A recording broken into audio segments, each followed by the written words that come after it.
पिता गुरु प्रभु चरणों में प्रणवत बारंबार, हम पर किया बड़ा उपकार, हो हम पर किया बड़ा उपकार। नमस्कार, न्यूज़ सवरा टीवी न्यूज में मैं राजू अग्रवाल आपका हार्दिक स्वागत करता हूं। आइए देखें भिवंडी शहर व शहर के आसपास की कुछ विशेष खबरें। कल्याण नगर राष्ट्रीय महामार्ग पर आए दिन दुर्घटनाओं के सिलसिले बढ़ते जा रहे हैं, जिनका मुख्य कारण महामार्ग को दोनों बाजू से बढ़ाने का काम जोरों पर हो रहा है, परंतु उस वजह से पेड़ रस्तों पर कभी भी गिर सकते हैं, जिसके कारण राहगीरों में मौत का भय देखा जा रहा है। वहीं बड़े पत्थर चट्टानों से खिसक कर गिर जाते हैं, वहीं चट्टानों पर लगी सुरक्षा जाली को तोड़कर गाड़ियों व राहगीरों पर गिरकर भारी नुकसान पहुंचाते हैं। इन सभी दुर्घटनाओं के कारण पता नहीं आज तक कितने बेकसूर राहगीरों ने अपनी जान गंवाई है। वह दिन रात गिरते पेड़ों की वजह से आने जाने वाले राहगीरों में भारी भय है। सड़क की चट्टानों के लिए जाली की सुविधा की गई है, पर रोड पर गिरते पेड़ों के लिए कोई सुविधा नहीं, जिसके कारण काफी जान माल का नुकसान हो रहा है। इस विषय पर राहगीर से चर्चा करते हुए रिपोर्टर दत्ता मालवे, मुरबाड। दादा कुठून आले तुम्ही? जुन्नरवरून. काय व्यवसाय करता? गाडी धंदा. ही गाडी किती वर्ष झाली या माळशेज रोडवर चालते? मी जवळजवळ 15-20 वर्ष झाली याच रोडनी चालतो. 15-20 वर्ष झाली का? म्हणजे व्यावसायिक आहेत का तुम्ही? बरं, मी काय होतं, ही जी झाडं आहेत, हे इकडे या, पुढे या. ही जी झाडं आहे बघा, रस्त्याच्या ही जी झाडं आहे, त्यांच्यापासून तुम्हाला काय भीती वगैरे वाटते का? अशी पडू शकतात वगैरे? पडू शकतात ना, झाडं पडून ॲक्सिडेंट पण होऊ शकतात. अशा झाडं मोठ्या प्रमाणात ॲक्सिडेंट होऊ शकतो. ॲक्सिडेंट होऊ शकतं. याच्यापूर्वी असं कधी झालंय का? म्हणजे दरडी बिडी कोसळतात हे आम्ही बघितलं, पण झाडं पडताना कधी असं? झाडं पडून पण झालेलं आहे ॲक्सिडेंट भरपूर झालेले आहेत का? हां, होतात ना ॲक्सिडेंट. रस्त्यात झाडं पडून भरपूर ॲक्सिडेंट होतात. म्हणजे आमच्या माध्यमातून तुमची काय मागणी असते शासनाकडे? शासनाने काढून टाकावी होती, एवढीच आमची मागणी. भिवंडी शहर के गैबी नगर क्षेत्र नूर कॉम्प्लेक्स में जमियतुल उलमा हिंद भिवंडी की ओर से फ्री मेडिकल कैंप व रक्त चिकित्सा शिविर का आयोजन किया गया, जिसमें जमियत के महाराष्ट्र सदर मौलाना मुस्तकीम आजमी, सेक्रेटरी कानूनी सेल गुलजार आजमी, मुफ्ती लईक अहमद, सदर भिवंडी अलीम उल्ला काजमी, सेक्रेटरी महाराष्ट्र उपस्थित थे। कैंप के आयोजन में विशेष योगदान वसीम सिद्दीकी, अकबर सिद्दीकी, अयाज शेख, जैद शेख, सिराज शेख, अकमल शेख, फहीम अंसारी का रहा। इस अवसर पर मौलाना मुस्तकीम व मौलाना गुलजार आजमी ने कहा कि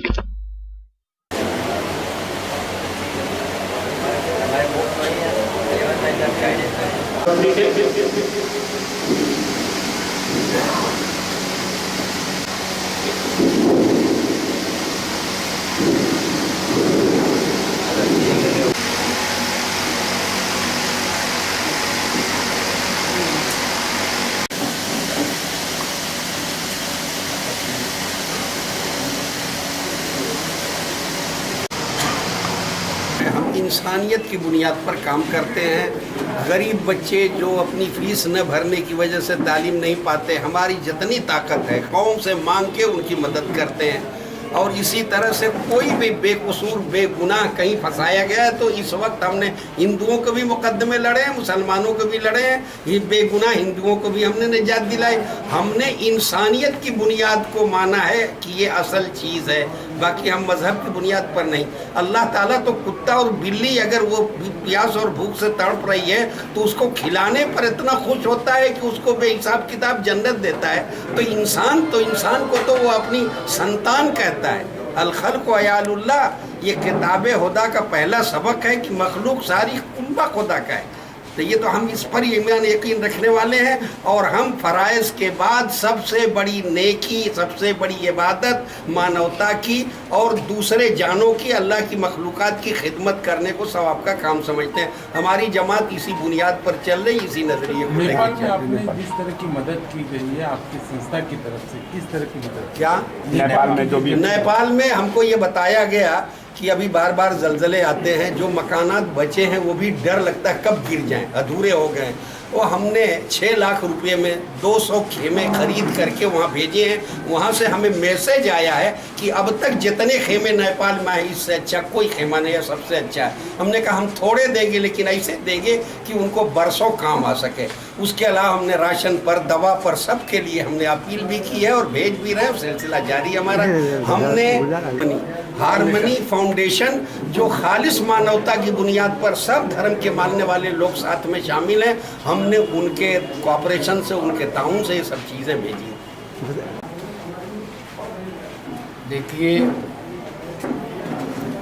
आज हमारा मुल्क जिन परेशानियों से दो चार है, चाहे वो नक्सलवाद हो, चाहे आतंकवाद हो या और कोई बात हो, इसकी असल बुनियाद ये है कि उन लोगों के साथ इंसाफ नहीं हुआ है। अगर इंसाफ होता तो ना वो नक्सलवादी होते ना आतंकवादी होते। हमारे सबसे बड़ी ज़रूरत जो आज मुल्क में है वो सबके साथ इंसाफ होना चाहिए। तो खाने कमाने का मामला वो खुद कर लेगा, लेकिन इंसाफ हुकूमत की जिम्मेदारी है और वो सब लोगों को बराबर का इंसाफ मिलना चाहिए। जिस तरीके से आपने कार्य किया है, खास करके इंसानियत को लेकर के लोगों की लड़ाइयाँ लड़ी हैं, तो कितनी लड़ाइयाँ ऐसी हैं जिसको सही तरीके से अंजाम दिया है आपने और उनको छुड़ा कर खिलाया है? देखिए, हमने 56 लोगों को बाइज्जत बरी कराया है। हमने 10 लोगों को फांसी की सज़ा से बचाया है, जिसमें 2 हिंदू हैं। आप मेरे दफ्तर में आएंगे तो मैं उनका आपको फ़ाइल वगैरह सब दिखा सकता हूँ। और हमारा इस मुकदमे को लड़ने का असल मकसद जो है वो ये है कि जो मुनाफरत फैलाई जा रही है कि इस मुल्क का मुसलमान मुल्क का गद्दार है, वफादार नहीं है, इसलिए वो बम ब्लास्ट करता है, बम के धमाके करता है। हम ये बताना चाहते हैं कि ऐसा नहीं है। बम ब्लास्ट वो करते हैं जो अक्सरियत में है, अक़लियत वाला नहीं करता। और इसके सबूत हमारे पास हैं और इंशाअल्लाह भी कोर्ट में आएंगे भी वो तमाम सबूत। तो असल चीज़ जो है, आदमी को इंसाफ मिलना चाहिए और इंसाफ के लिए नबी अकरम सल्लल्लाहु ताला अलैहि वसल्लम की एक हदीस मुझे याद आती है कि मज़लूम के साथ जालिम की भी मदद करो। लोगों ने पूछा, अल्लाह के रसूल, हम जालिमों की मदद कैसे करें? तो आपने फरमाया, उसको जुल्म करने से रोकना जालिम की मदद है। जमीयत उलमा उसी को अपने सामने रखकर ये काम कर रही है कि जालिमों का हाथ पकड़ रही है और उसकी वजह से आज वो माहौल नहीं है इस मुल्क में जो आज से 10 साल पहले था। तमाम हालात पुरसुकून होते जा रहे हैं और वो तमाम लोग सामने आ रहे हैं जो इस मुल्क के साथ गद्दारी करते हैं। युवाओं में ये संदेश कैसे पहुँचे? जो युवा, खास करके देखा जाता है कि युवाओं को भ्रमित किया जा रहा है और उन्हें न जाने किन किन शब्दों को ला करके रखा जाता है जो धार्मिक शब्दों से जुड़े होते हैं और उनकी भावनाएं भड़कती हैं, उन्हें किस तरह समझाया जाए? देखिए, इसमें 2 बातें हैं।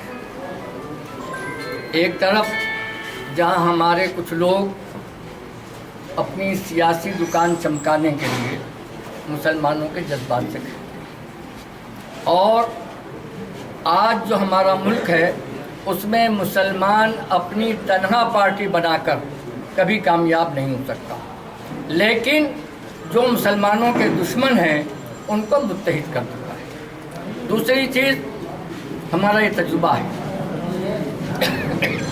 कि कुछ पुलिस वाले नौजवानों के पास जाते हैं, उनके सामने कहते हैं फला जगह ये किया तुम्हारे साथ, फला जगह ये किया, फला जगह वो किया, और उनके फिर जज्बात खेलते हैं और वो कोई बात करते हैं उसको कैच करते हैं और कैच करने के बाद उनको इस मुल्क से बाहर भेजते हैं अपने पैसे से, और वो तमाम फिल्म तैयार करते हैं और जब वो हिंदुस्तान में आते हैं तो उनसे कहा जाता है कि तुम इसका नाम ले लो, इसका नाम ले लो, इसका नाम ले लो। हमारे नौजवानों को इससे बचना चाहिए। कोई कितना ही आपको भड़काए, इश्तियाल में नहीं आना चाहिए। और अगर खुदा ना खास्ता आपके साथ ऐसा कोई मामला होता है तो पहली फुर्सत में अपने इलाके के पुलिस ऑफिसर से ताल्लुक़ कायम करें और उनको बताएं कि फला आदमी है जो हमसे इस तरह की बात करता है। धन्यवाद।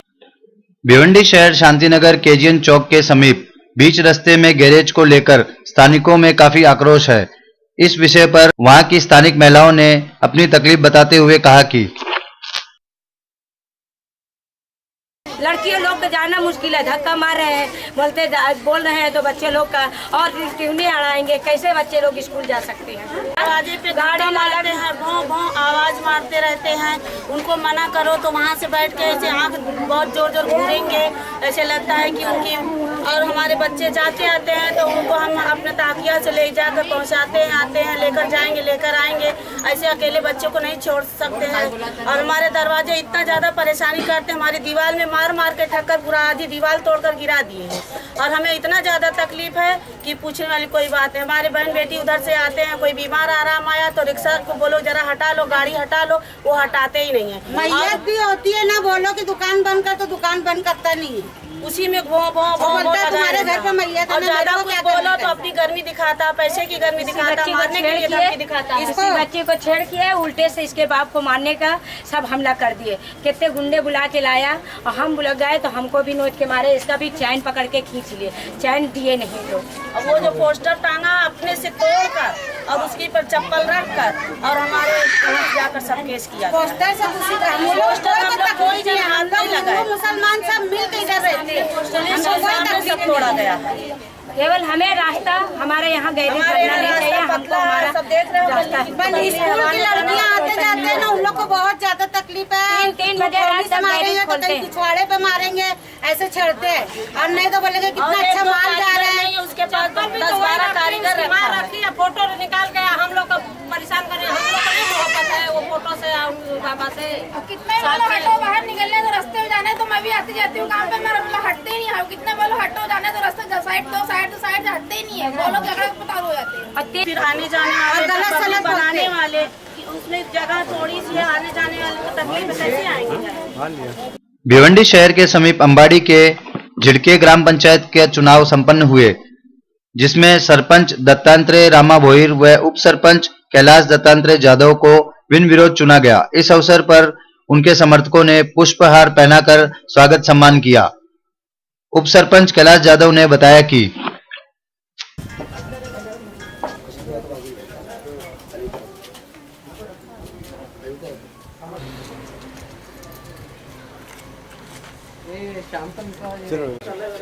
झिडके गावातील संपूर्ण लोकांचं असं मत होतं का चांगलं पॅनल निवडून यावं, त्यासाठी लोकांनी चांगला कौल दिला।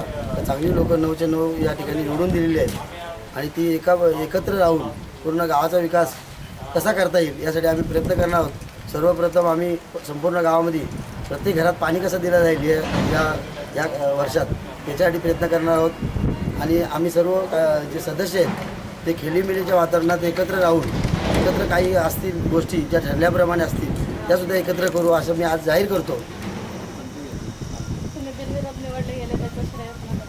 त्याचं श्रेय आमचे दादा सदू डॉक्टर आहेत, मधू पाटील आहेत, त्यांना 100% जाते। कारण त्यांनी मला मागच्या 15 वर्षापूर्वी असाच आशीर्वाद दिला आणि मी चिठ्ठीने उपसरपंच झालो होतो।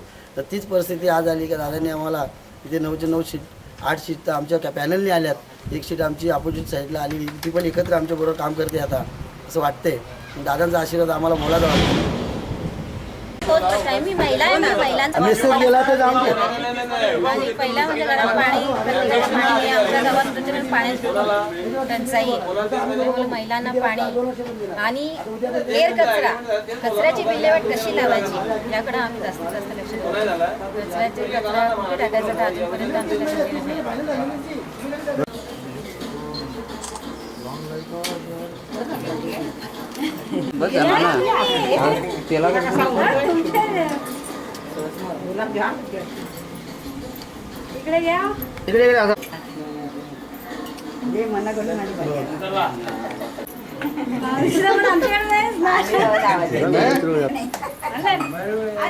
पाणी किती प्यायचं तो तेव्हा तिकडे